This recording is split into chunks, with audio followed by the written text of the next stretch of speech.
بسم اللہ حامدن و مسلین و مسلمہ اما بعد۔ بچوں کے رونے کے حوالے سے ایک کامن شکایت جو کہ ہر گھر کی شکایت ہے، بچوں میں چڑچڑاہٹ، بچوں کا رونا، چونکنا، دودھ نہ پینا، اس حوالے سے بہت ساری شکایات ہیں۔ بچوں کے حوالے سے ہم نے کئی پہلے بھی ویڈیوز جو ہے وہ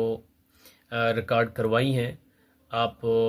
یوٹیوب چینل پر ان کو دیکھ کر استفادہ کر سکتے ہیں۔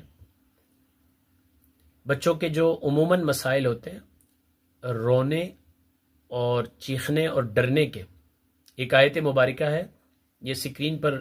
لکھی ہوئی بھی آپ کو نظر آ رہی ہے۔ شہید اللہ انہ لا الہ الا ہو والملائکۃ واولو العلم قائما بالقسط لا الہ الا هو العزیز الحکیم۔ اس آیت شریفہ کو، اس آیت مبارکہ کو صاف کاغذ پر مارکر سے یا زردہ رنگ سے یا زعفران کلر سے لکھ کر بچوں کے گلے میں ڈال دیا جائے تو رونا بھی بند ہو جائیں گے، ڈرنا بھی اور چونکنا بھی بند ہو جائیں گے، اور چڑچڑاہٹ میں بھی بڑی واضح کمی محسوس ہوگی۔ اور اگر بچے جو ہے اس کی وجہ سے دودھ پینے کی وجہ سے ان میں کچھ مسئلہ ہے، کوئی نظر ہو گئی ہے، تو نظر بد کے حوالے سے ہم نے اس کا علاج کیسے کرنا ہے وہ بھی پیچھے ہم نے ویڈیوز میں بتایا ہے۔ اور دودھ جو بچہ نہیں پیتا، چنجلاہٹ اور رونا جھینکنا، کبھی فیڈر پھینک دیا، کبھی جو ہے مدر فیڈ کے حوالے سے اس کو مشکلات ہوں، تو اس میں یہ وظیفہ ایک سفید ورق پر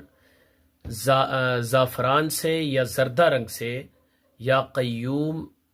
4 دفعہ ایک لائن میں لکھنا ہے اور 4 دفعہ ایک لائن میں لکھنا ہے، یعنی دوسری لائن میں بھی، اوپر والی لائن میں بھی 4 دفعہ ہو اور نیچے والی لائن میں بھی۔ یہ 2 تعویذ بنا لیے جائیں، ایک بچے کے گلے میں اور دوسرا جو ہے وہ پلانے کے لیے، تو انشاءاللہ یہ بہت ہی مفید اور مجرب جو ہے بچوں کے لیے یہ اعمال ثابت ہوں گے۔ والسلام، آپ کا بھائی محمد زکریا جمال، ادارہ مرکز روحانیات پاکستان۔